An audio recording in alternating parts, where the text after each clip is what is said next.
What unfortunate situation have you been in that you thought couldn't get any worse but did? My son died in the hospital when he was 6 days old. The hospital was to blame for his death, and they accepted responsibility. You'd be forgiven for thinking that the worst part of the heartache would be right there. It got worse. A lot worse. My husband and I were approached after our little one's death to ask for permission to do an autopsy. We were still shell-shocked, and the approach was a very hard sell. We were told that we'd be helping other babies to live. We were made to feel that we'd be doing something wrong if we said no. We reluctantly agreed, and were told that his body would be returned to us in 3 days. We made arrangements with the funeral home to collect his little body to prepare for his funeral. They were due to collect him from the hospital late in the evening of the 3rd day. However, we had an unexpected visit from the funeral director early in the morning of day 4. He asked us to sit down, as he had some news. He then went on to say, "I'm very sorry to tell you this, but the hospital can't find your baby." That was the beginning of a 3-week nightmare. The funeral director did everything he could to find him. Apparently, he was sent to another hospital for the autopsy. We had been told that this would happen. Then they said that they'd returned him to the wrong hospital. Another day, they said they'd found him, but when the funeral director went to collect him,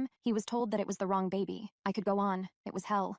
After 3 weeks, the funeral director, who had been amazing through all of this, came to see us and said that he'd managed to find him. He looked so terribly sad. I wasn't convinced that he had found him, and wondered if some agreement had been made somewhere to say that he'd been found. The funeral director was adamant that the casket had to be sealed, as 3 weeks had passed. I can't quite remember, but I think he may have said that this was normal practice after an autopsy. I may be wrong, but that somehow, in my head, the internal turmoil went into overdrive. Can I insist on seeing inside? Would I be able to bear it? Do I want to know? What if it's not him? What will knowing change? Nothing can bring him back. After hours of agonizing conversation, my husband and I decided to accept what the funeral director said. It was enough. We'd been through enough. We felt in our hearts that nothing good could come from knowing. On the day of the funeral, my husband and I sat side by side in the funeral car. My husband was holding our baby's tiny little white casket. We didn't know if the casket really did contain our little one. I guess we'll never know. Did we do the right thing? Who knows? That question will always remain unanswered.